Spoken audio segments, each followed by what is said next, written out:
اردو کور کے معزز دوستوں، میں ہوں ماجد ملک اور آپ تمام دیکھنے اور سننے والوں کو السلام علیکم۔ پیارے ساتھیوں، آپ نے دنیا کی قدیم تہذیبوں کے بارے میں سوشل میڈیا پر بہت کچھ سن اور پڑھ رکھا ہوگا۔ ان تہذیبی نمونوں میں ماچو پیچو کو کافی اہمیت حاصل ہے۔ شاید آپ اس بات سے لا علم ہوں کہ ماچو پیچو کے کھنڈرات اور انکا نامی تہذیب کا آپس میں کیا تعلق ہے۔ ہزاروں سال قبل کی یہ تہذیب کیسی تھی، اس سے وابستہ افراد کیسے زندگی بسر کیا کرتے تھے، اور کیا آج بھی ان کا تہذیب پائی جاتی ہے۔ آج کی زیر نظر ویڈیو کا موضوع سخن ماچو پیچو کے کھنڈرات اور ان کا نامی تہذیب ہے، جس کے بارے میں جان کر آپ حیران ہوئے بنا نہیں رہ سکیں گے۔ لہٰذا آپ سے التماس ہے کہ اس قیمتی معلومات کو مکمل جاننے کے لیے ویڈیو کو آخر تک ضرور دیکھیے گا، اور اگر ویڈیو اچھی لگے تو اسے لائک کرتے ہوئے اپنے دیگر دوستوں کے ساتھ شیئر کر کے ہماری حوصلہ افزائی بھی ضرور کر دیجیے گا۔ تو آئیے چل کر موضوع کا باقاعدہ آغاز کرتے ہیں۔ ناظرین محترم، جنوبی امریکہ میں پیرو کے علاقے کاسکو میں واقع ماچو پیچو کھنڈرات کی صورت میں محفوظ ہے۔ یہ سطح سمندر سے 2430 میٹر یعنی 7972 فٹ بلند ہے۔ اسے انکا کا شہر بھی کہا جاتا ہے۔ ماچو پیچو انکا سلطنت کے عروج کے دور میں 1450 کے دوران تعمیر کیا گیا تھا۔ پیرو میں ماچو پیچو کا قدیم انکا قلعہ معروف سیاحتی مقام کے طور پر پوری دنیا میں مقبول ہے۔ انکا تہذیب کا اچانک غائب ہو جانا آج بھی ایک معمہ ہے۔ ماچو پیچو کی پتھر کی بنی 216 عمارتیں ہیں جو سیڑھیوں سے جڑی ہیں۔ یہ تعمیرات ہزاروں سال پرانی بتائی جاتی ہیں۔ ماہرین آثار قدیمہ کہتے ہیں کہ سطح سمندر سے 2430 میٹر کی اونچائی پر یہ سب کچھ تعمیر کرنا اس دور میں یقینی طور پر کسی چیلنج سے کم نہیں ہوگا۔ ایک تاریخ دان نے 1911 میں اس گمشدہ شہر کو دریافت کیا، اور اس وقت سے یہ جنوبی امریکہ کے مقبول ترین سیاحتی مقامات میں سے ایک ہے۔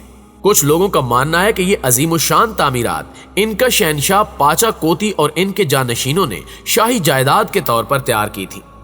کچھ حلقوں کا ماننا ہے کہ یہ ایک مذہبی جگہ تھی۔ کوئی نہیں جانتا کہ اسے ویران کیوں چھوڑ دیا گیا۔ تاریخ دان اس بات پر متفق ہیں کہ اسے انکا تہذیب کے عروج کے دور میں تعمیر کیا گیا، جو 15ویں اور 16ویں صدی کے درمیان کا عہد تھا، جب ہسپانوی حملہ آوروں نے جنوبی امریکہ پر دھاوا نہیں بولا تھا۔ پیارے ساتھیوں، مانا جاتا ہے کہ کسی زمانے میں ماچو پیچو میں 5000 سے زائد افراد رہائش پذیر تھے۔ لوگوں کا کہنا ہے کہ ماچو پیچو کو تعمیر کے صرف 100 سال بعد ہی ویران چھوڑ دیا گیا تھا۔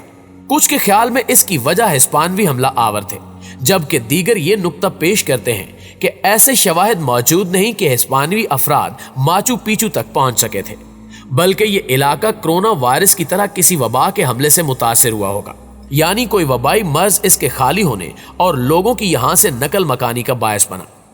کچھ ایسے خیالات بھی ہیں کہ شدید قحط سالی یا انکا قبائل کے درمیان خانہ جنگی اس جگہ کو کھنڈر بنانے کا باعث بنی۔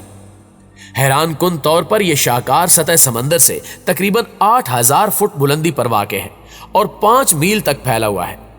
اس مقام پر 150 سے زائد عمارات، حمام، مقبرے، مندر اور تدفین کے میدان ہیں، جبکہ 3000 سے زائد سیڑھیاں مختلف مقامات اور لیولز کو آپس میں جوڑتی ہیں۔ کہا جاتا ہے کہ یہ اپنے دور کی ایک ترقی یافتہ تہذیب ہوا کرتی تھی جو 20 لاکھ مربع کلومیٹر رقبے پر مشتمل تھی۔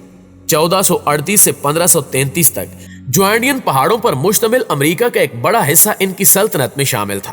پیرو کے علاوہ ایکواڈور، مغربی اور جنوبی وسطی بولیویا، شمال مغربی ارجنٹائن، شمالی اور وسطی چلی اور جنوب مغربی کولمبیا کا کچھ حصہ بھی اس سلطنت میں شامل تھا۔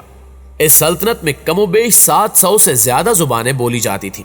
حکمرانوں نے اپنی سرکاری زبان چیچوا کو پھیلانے کے لیے پوری سلطنت میں مددگار بھیجے تھے۔